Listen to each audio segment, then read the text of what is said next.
So here it is. This is, again, it's silence. There's no audio on this. What are we looking at here as we play this film? What are we seeing on our screen, John? Okay.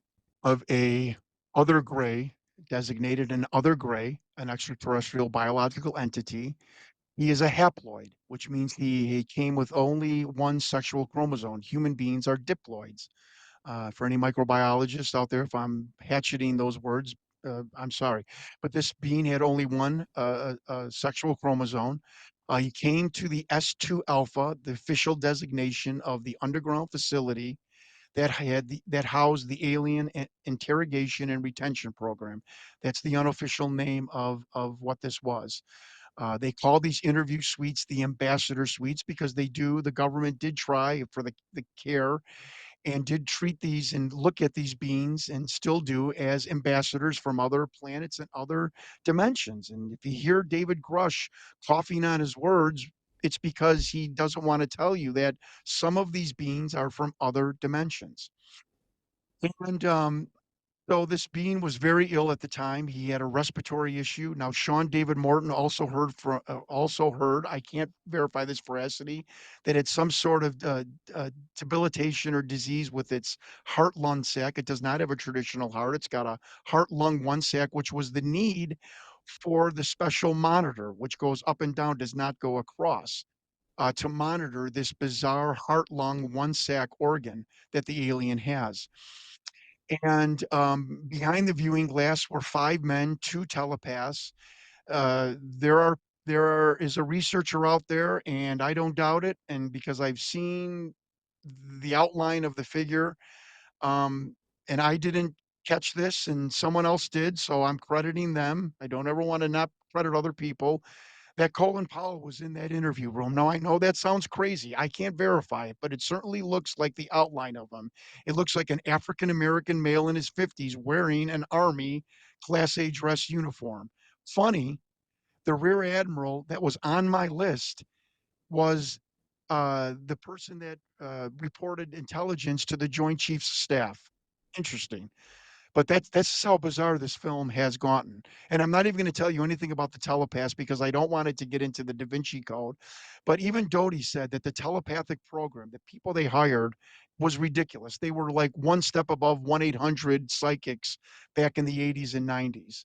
But there was 2 men in particular that were very in touch with these beings, and they would sit down with these aliens and these beings and immediately get information and relate it back to whatever military person was in the room. As you can see on the tape, the being eventually starts to medically flag, if I can use the whistleblower Victor's terminology, and he is then attended to by the medical staff. And Victor tells us that the medical staff in S2 and S4, are more chosen for their ability to keep secrets than their medical knowledge. And again, I have been in contact. I have the names of the 2 doctors that are gonna be on either side of this beam. On the bottom, you're gonna see DNI/27. That is the Department of Naval Intelligence. According to Richard Doty, there's like a conga line of different agencies waiting to insert their questions to this being in the 2-hour-long interview. The interviews are conducted about once a month. What did you start to piece together from people who were in the room? And so when we say hoaxed video, I think you're saying that that was what the assumption you had going into this, that this was hoax. That was sort of the media speculation about this. Now you've proven and taken it to the United States Congress, which, by the way, they're about to hold a hearing on this next week. And I think that this is, if I'm not mistaken, is going to be a big piece of this. And other whistleblowers are now confirmed to be coming forward to Congress next week, civilian whistleblowers who are going to be testifying of the things that they've been a part of and seen. So, talk about the people that you started, the witnesses who were in the room with this creature, and how you started to verify the veracity of this film. Sure, it was during COVID, and for the first time of my life, and I don't say this proudly because I'm a type A workaholic, I had time off that wasn't due to vacation or injury back in my wrestling days. And it just I'm not saying I was visited, I heard voices, but it's just something my conscience said, you got some time now. Go figure out that film. Figure something out. And I want everyone to know, Clayton, I did not come at this film. It was a hoax. Was it real? I just wanted to find the truth. And that is my credibility that I didn't push any theory into my own line of thinking. I simply wanted to know the truth. I had information, the film, but I did not have knowledge, which comes from being actually involved in this or even involved in the military or these programs. But I knew that if I went on like a podcast or something, I could start to metastasize my investigation and put it out into the wind, give it the Oprah effect.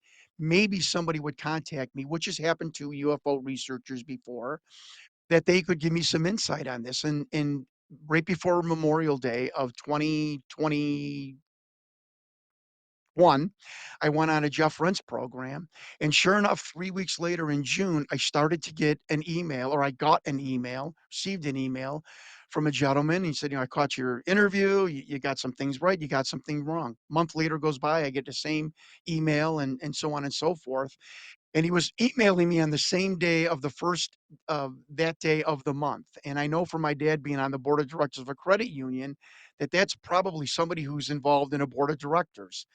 And, and I'm not giving my main whistleblower, identity away. I'm just telling you how prominent this man was.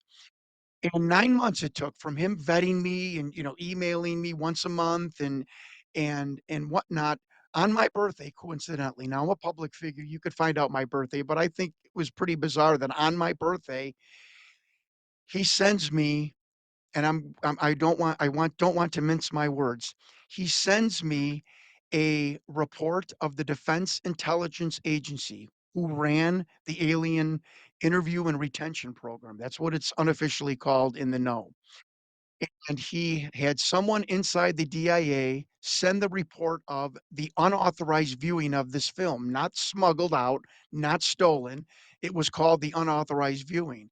And Clayton, my hand was shaking in my car. I was at a oasis in outside of Hammond, Indiana, believe it or not, on a trip, and my hand was shaking because I was seeing names of actual men in Wikipedia and Googling them and realizing these are real people. And like Linda Moulton Howell told me when she saw the list, you have gold here. Why?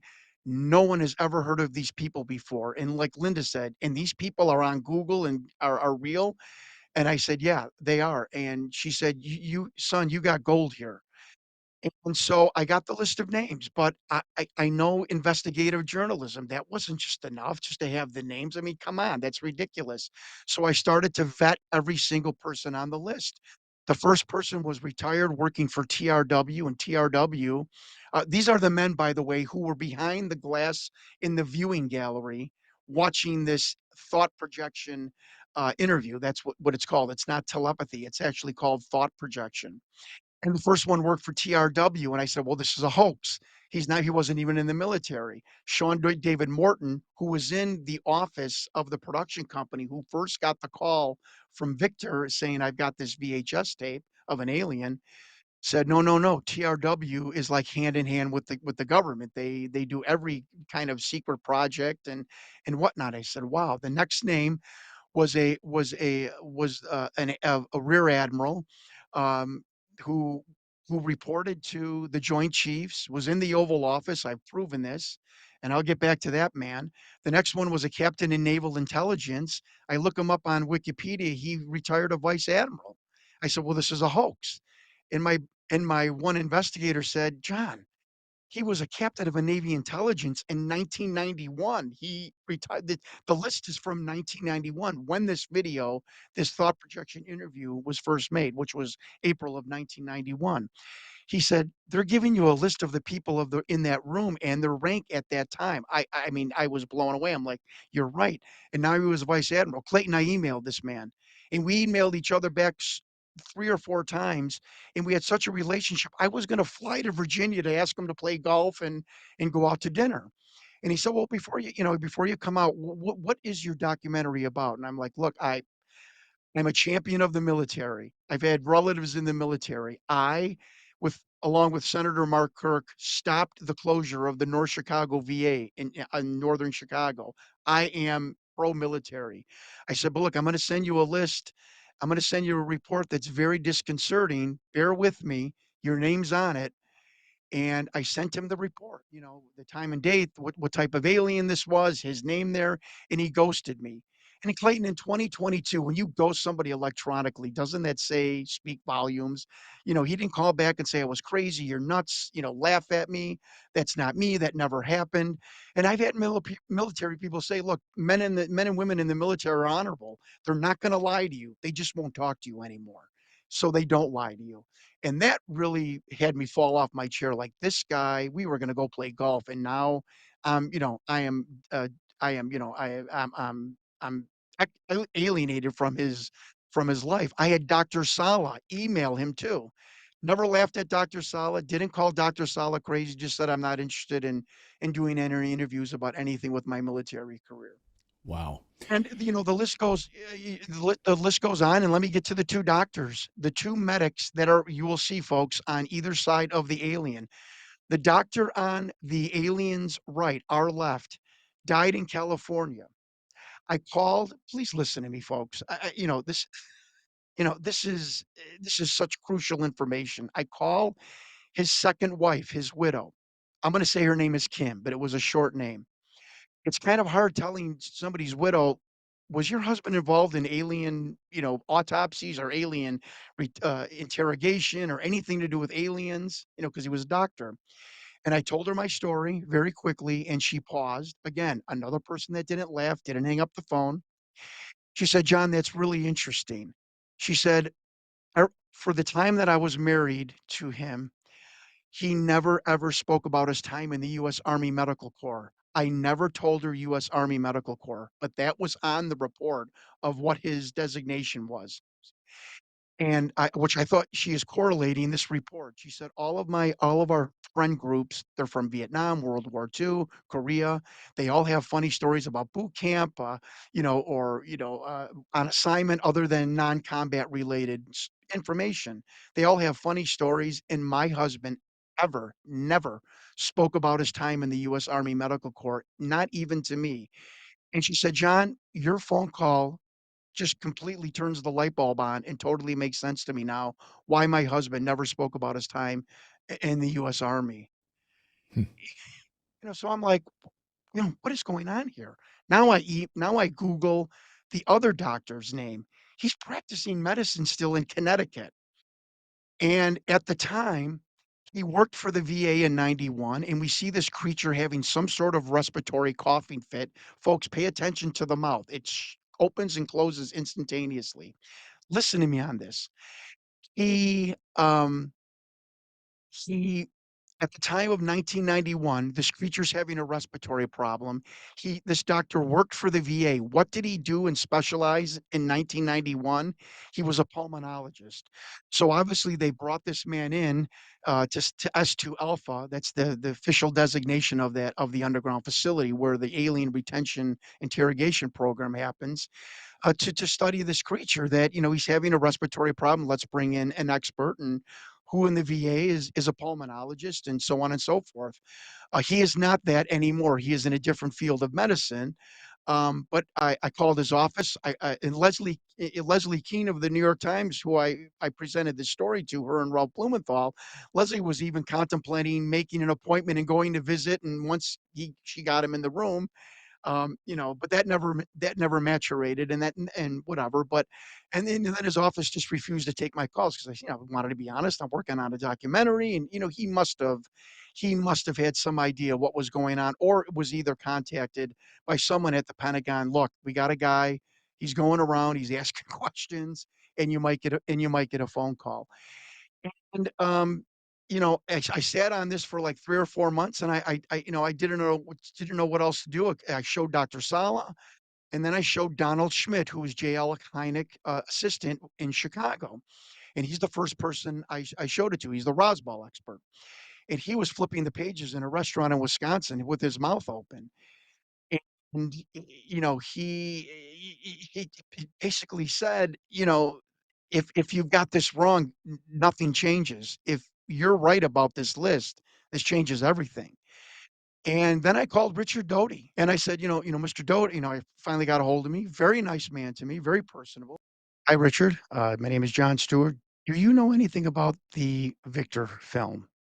"Yes, I do. I know some things about it." I'm like, "Wow, okay." Deep breath. Was it real? Yes, it was real. I'm like, real meaning it showed an actual off-planet extraterrestrial alien being. Yes. And I said, okay, do you know who Victor is? He said, no. Uh, but there was a very disgruntled bunch of people down in S2 and in S4, the other facility. And these disgruntled employees, Victor being one of them, help remove the tape. And I will tell everyone here, Victor, who kind of said he removed the tape, didn't. It was simply taken out of the S2 facility by the Air Force cameraman, and 2 copies were made at the Area 51 Groom Lake Photo Lab. And the second copy, the 3-minute film, was smuggled out in a GSA burn bag. That's how it left. No, nothing's, there was no kind of like smuggling like a mule over the American border with drugs. And I mean, it was let out almost like an Ocean's 11. And Doty said that it was not filmed in S4. There are no alien housing there. The alien housing is in S2 Alpha. And I'm like, what's S2 Alpha? She sent me a satellite photo of it and said, that's what it is. It's called the Alien Retention Program. This being was brought in on a part of Project Pounce. Uh, Doty's like, I don't know the provenance of the being, but I think it was from the Kalahari crash where 2 beings were recovered. And he said, the entire project has been moved to Dugway Proving Grounds in Utah, where they have now a huge super secret underground facility. S2, S3, S4 are still in kind of a caretaker status, but the alien program, whether that be the retention, the interrogation, the biological reverse engineering of craft, that all is now taking place at Michaels Airfield at the Dugway Proving Grounds. And I find an email on the internet from 1999 of the project manager. His name was Major Thomas Mack, beloved. It says Richard Doty was our counterintelligence agent for Project Majestic, and that was the name of this project. Here's the bombshell. The name of the project for this whole thing since 1947 was the Majestic program. And the program to interview the beings in S2 was called Project Aquarius, which was basically all things about aliens in contact with human beings. And that is from the email, and that is also from Richard Doty's mouth, who's verified as the counterintelligence agent, who is in his 70s and wants to tell the story, the truth of what's going on and what the government is covering up. I wanted to ask you about the New York Times piece of this. So you brought this to the New York Times. You brought this to Leslie Kean. You brought this to Ralph Blumenthal, who, of course, write for the New York Times and publish reports in the New York Times. Famously, their big bombshell report a number of years ago about the USS Nimitz. And you brought this to them. What happened when you brought this to the New York Times? For asking me that because I was kind of sworn to secrecy by them until the stories came out, and they are out.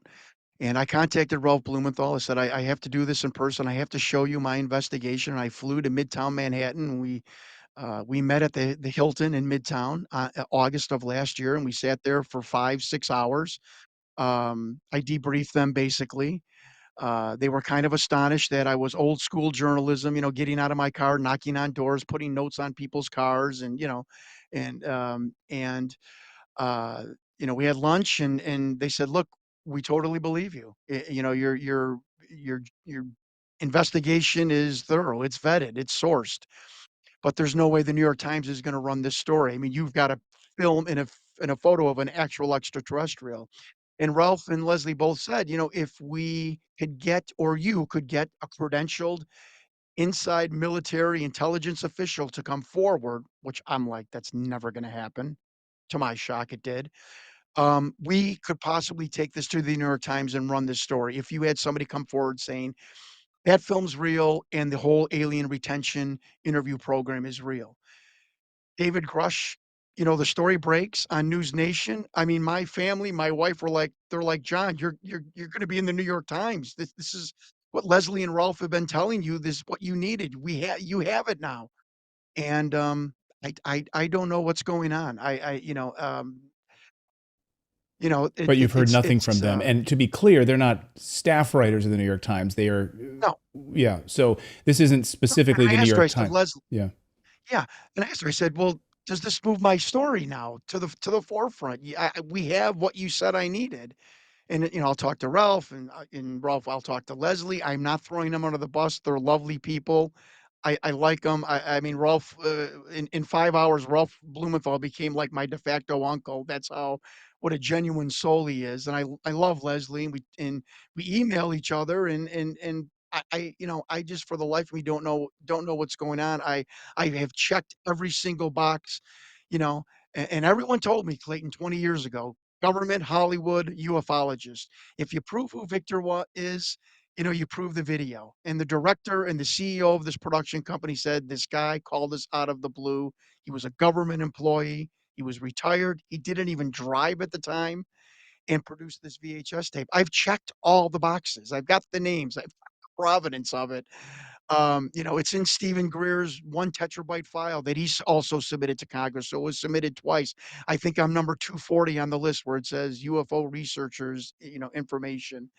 I don't know what else to do anymore except, continue to try and break through.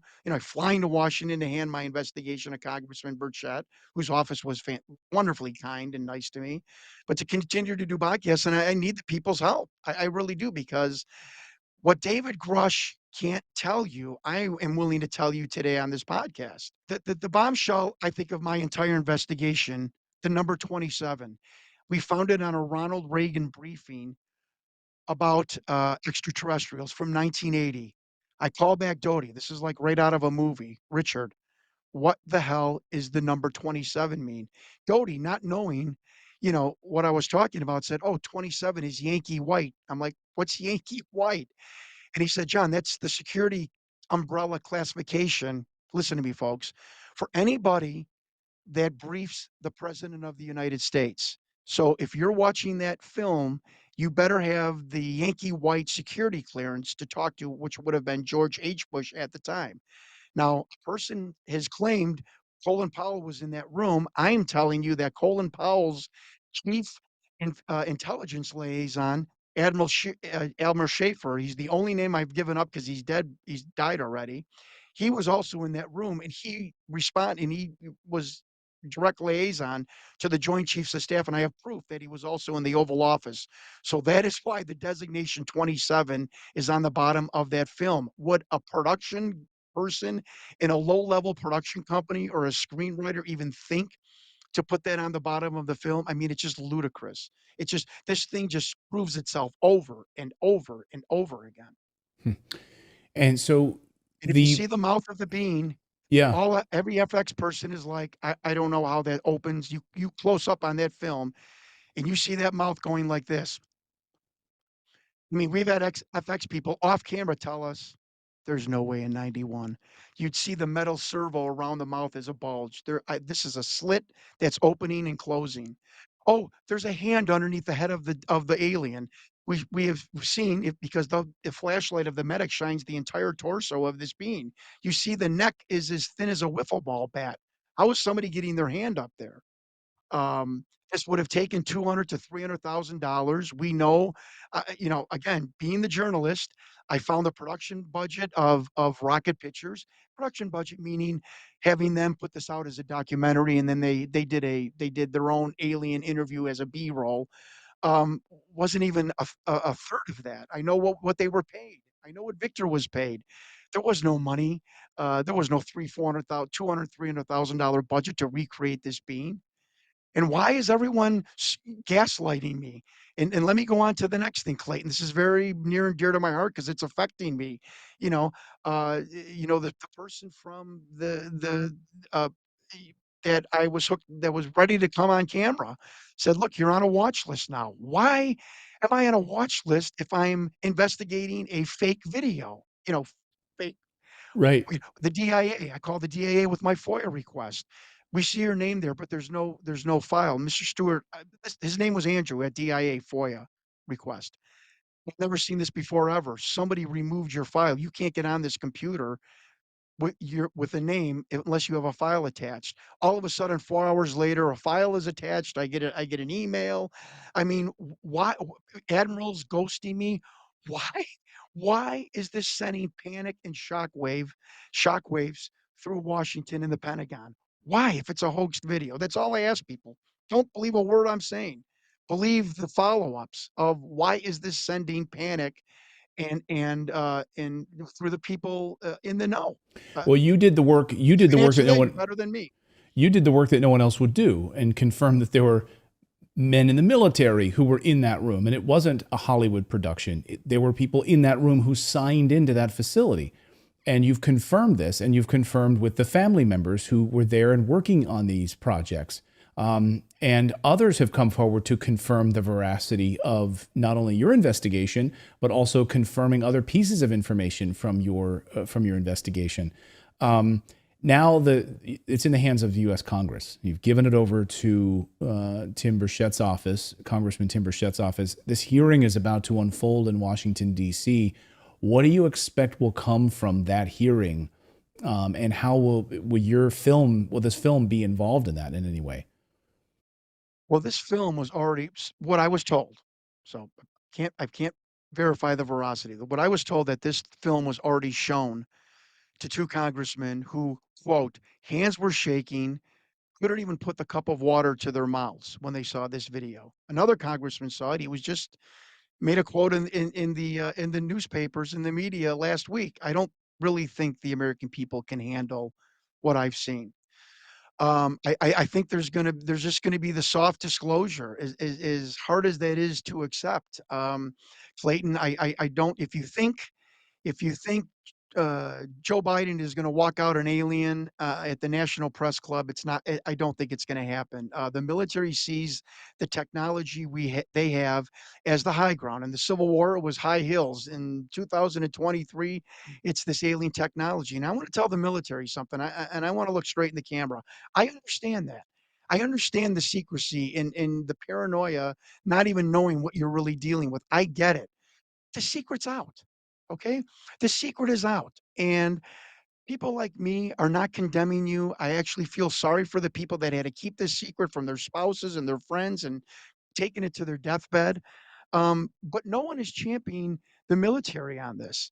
And I want to tell the Pentagon, and I say this respectfully. To be honest with you, when I look out in the UFO world, the American people don't trust you. And really, I'm the only friend you got. So, you know, people like me want to help you come out of the closet with the alien phenomenon. Let Congress do what it has to do. Help and assist Congress. I'm asking the Pentagon to do this. We don't need all the secrets. We need to know you lied to us, you covered it up. We will understand why you covered it up and why you lied to us. And like they did in South Africa when Nelson Mandela took over, I wanted to get this in. I would like to be part of some sort of a committee. This was batted about by Reverend Michael Carter, who appears on Ancient Aliens, that we need to have a government citizen committee where we just exonerate everybody in the government for the last 80 years of the money laundering, potential murders, that have occurred to keep the secrets high. Folks, there's no other way to have the military or these government contractors, CEOs come forward than to say, you're not going to jail. We will exonerate you. Tell us what you got. Let the American people in. Stop belittling our loyalty and stop mocking our citizenship. I guess we'll get you out of here on this, John, because it's a lot for people to digest. But what happened to this creature? This was, I had mentioned at the beginning, 1997. I guess that's when we actually saw, when the film was leaked, or we were able to get our hands on the film, right? But 91 is this interview with this creature, with this alien entity. What happened? Do we know reportedly what happened to this alien? Yeah, so it's funny. Victor brought this film out uh, a year after he retired. So I thought so he was, trying to clear himself. Very smart. And Victor tells us that the creature died shortly after this interview. And where is the body? We have been told that bodies are being stored at Wright Pat, Homestead, and Sandia Labs, which is inside the Dugway Proving Grounds base. And I mean, how many times do you have to examine these beans? I mean, this has been since the 40s that we've been looking at their tissue and so on and so forth. So I think that without being disrespectful to our cosmic brothers and sisters, it is kind of old hat. And Clayton, before I leave, I just want to tell you that what no one else has heard, and this was told to me, and I was told that I was one of 3 people in the world that knew this. And I'm telling your viewers that the new and I don't want any general to do a spit take right now, so I'm gonna everybody put their drinks down. But take this to the bank, folks. The new designation by the faction of the government and civilian contractors in this alien retention program, the Majestic program, Aquarius project. The new designation is SABER, synthetic astrobiological extraterrestrial races. You say this to a general today in Washington who's in the know, he's gonna look like he swallowed a peach pit. That is the designation, and I was never told not to tell anybody, so I'm telling it, Clayton, on your show, and that's the new designation. They are some sort of half synthetic robot and biological being with their tissue and organs, and they appear to be sentient, but that is why they're that is how they were able to travel great distances and using all types of propulsion methods like anti-gravity and wormholes and string theory. And I know I'm chopping this up, but Right. um, that they were Saber. half robot and half actual living biological creature. Very, very bizarre things. Wow. Well, John, thank you for all of the research on this, the investigation on this. Um, we'd love to have you come back here as this story develops, and we'd love to see what happens in Congress next week with this hearing. Yeah. We thank you for your bravery in this. We thank you for what you've been through with this, and people ghosting you and trying to drag your name through the mud with all of this. We thank you for coming here and sharing your story with our audience, which is an open-minded audience, and we thank you so much for all of this. Thank you, John. You're welcome, and thank you, Clayton, because I think this podcast with you and your show and your program is going to move the needle on my adventure and journey. And I just ask your listeners and viewers, support the military and support the UFO researchers and support Congress. Let's all work together. We can get through this. We can solve this. There are more bizarre stories in the Bible and in the Quran, and coming from as a Catholic, that the fact that there's other intelligences in the universe, I don't think is a surprise to anyone. So let's support everyone. Let's come together. Maybe this can bring the country together, and let's do what's right. Amen.